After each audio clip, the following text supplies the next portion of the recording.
안녕하세요. 이민우 변호사입니다. 사업을 하는 분들이라면 세무조사라는 말만 들어도 왠지 무섭습니다. 피할 수 있다면 어떻게든 피하고 싶은 마음이 클 텐데요. 그런데 막상 처음으로 세무조사를 받다 보면 나중에 세금 폭탄을 맞을까봐 너무 불안한 마음에 세무조사하고는 무관한 불필요한 자료들까지 제출하면서 소명을 해 나가시는 경우가 있습니다. 그런데 이러다가 세무조사가 연장되거나 세무조사 범위가 확대돼서 오히려 불리해질 수도 있는데요. 세무조사를 받을 때는 너무 비협조적이어도 안 되지만 지나치게 협조적이지 않아도 됩니다. 바꿔 말하면 세무조사를 받을 때 정확한 세무조사의 범위를 확인해야 하고 납세자인 나의 권리와 이익이 침해되고 있는 건 아닌지 법리적으로 판단을 하면서 적절하게 보호와 방어를 해나가는 것이 굉장히 중요합니다. 그런데 처음 세무조사를 받다 보면 세무조사 공무원의 요구가 적법한지 위법한지 알기가 참 어려운데요. 그래서 오늘은 세무조사를 받으면서 어떨 때 법률상 위법하다, 절차적 하자가 있다 라고 주장할 수 있는지, 어떻게 하면 세무조사를 무사히 마칠 수 있는지 살펴보도록 하겠습니다.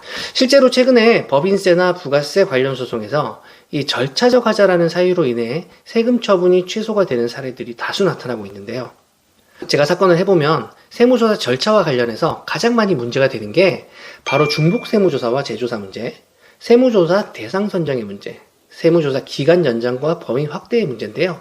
국세기본법에 따르면 중복조사는 원칙적으로 금지됩니다. 다만 예외적인 경우에만 같은 세목 및 같은 과세기간에 대해 재조사를 할 수 있는데요.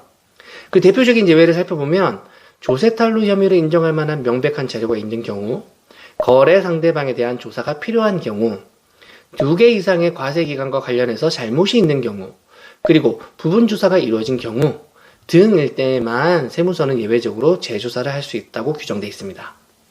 만약에 우리 법인에 재조사가 들어왔어요. 그러면 무작정 재조사를 받을 게 아니라 혹시 이 예외 사유에 해당하지 않는데 세무서가 재조사를 하고 있는 건 아닌지 철저하게 따져봐야 합니다. 예를 들어 직원이나 거래처가 탈세 제보를 해서 재조사가 들어오는 경우가 많은데요. 이때 법률상 재조사가 허용되려면 조세탈루 혐의를 인정할 만한 명백한 자료가 있어야만 합니다. 여기서 포인트는 바로 이 명백한이라는 세 글자인데요.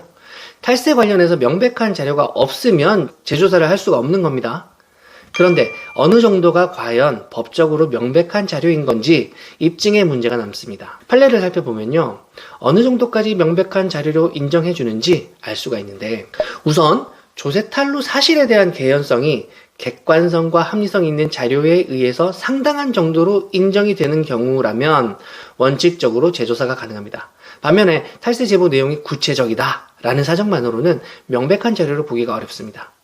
내용이 아무리 구체적이라 하더라도 탈세 제보에 있는 자료의 출처가 어디인지 객관성을 확인할 수 있어야 하고, 탈세 제보의 진실성을 뒷받침할 만한 자료가 있어야만 예외적으로 재조사가 가능합니다.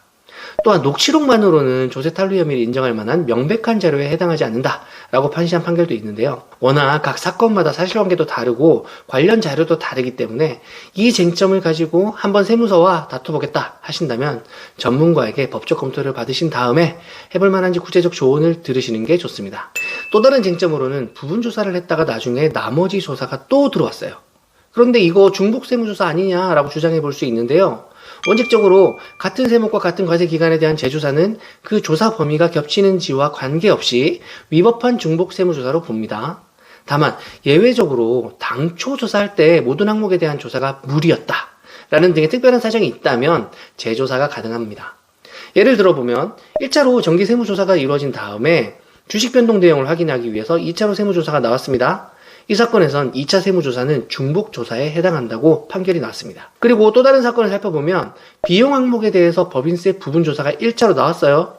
그리고 2년 후에 동일 사업연도에 대한 법인세 통합조사를 또 받게 되었는데요. 이 사건에서도 법원은 납세자 편을 들어줬습니다. 그 이유는 특정 과세 기간에 대해 모든 항목 관련 세무조사를 하거나 아니면 특정 항목에 대해서만 부분조사를 한 경우에도 이후에 동일한 과세 기간에 대한 법인세 통합조사를 실시했다면 이건 중복조사다 라고 법원이 판단하기 때문인데요. 이 외에도 다른 절차적 하자 문제로 처분이 취소되는 사건들이 있습니다. 세무조사를 할 때에는 국세기본법에 따라서 세무서는 각 절차에 대한 의무를 반드시 지켜야 합니다. 그래야 납세자 권리가 보호되기 때문인데요. 예를 들어 법적 절차에 따르지 않고 세무서가 조사 범위를 임의로 확대했어요. 그러면 이것도 절차상 하자에 포함이 됩니다. 세무조사를 진행할 때 세무서는 그 사유와 범위를 명시하고 그에 대해서만 조사를 해야 하는데 세무조사를 하다가 그 범위가 확대될 때가 있습니다. 그러면 그 사유와 범위를 납세자에게 문서로 통지해야만 하는데요. 이에 대한 통지 없이 임의로 세무서가 조사 범위를 확대해서 세금을 부과했다면 이는 중대한 절차상 하자라고 볼 수 있습니다. 또한 세무조사가 종결되면 정식으로 처분이 나오기 전에 과세예고 통지서라는 통지서가 나오는데요. 이때 납세자는 과세전 적부심사라는 불복 절차를 통해 처분의 위법성이나 부당성에 대해 다퉈볼 수 있습니다. 그런데 세무서가 과세예고 통지를 하지 않고 바로 과세처분을 내렸다면 이 또한 중대한 절차적 하자에 해당될 수 있습니다. 자, 그러면 만약에 여러분이 세무조사를 받다가 지금 이야기한 것처럼 위법한 중복 세무조사나 절차적 하자가 있는 것 같습니다. 그러면 어떤 조치를 취하면 될까요? 여러 방법이 있는데요. 우선 납세자 보호 담당관에게 권리보호 요청을 해서 조사를 일시 중지시키거나 연기되도록 할 수 있습니다.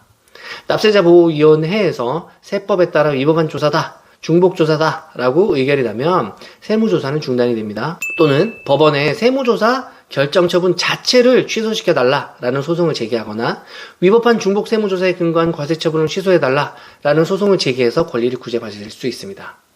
실제로 세무조사를 받다 보면 괜히 위법한 절차라고 주장했다가 나중에 세금을 더 많이 내게 될까봐 불안해서 억울한데도 불구하고 넘어가시는 분들이 계세요.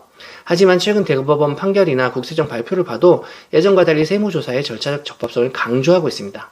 그렇기 때문에 내가 마땅히 보호받아야만 하는 권리가 무엇인지 전문가에게 상담을 받아보시고 조사에 임하시는 게 여러분에게 훨씬 유리합니다.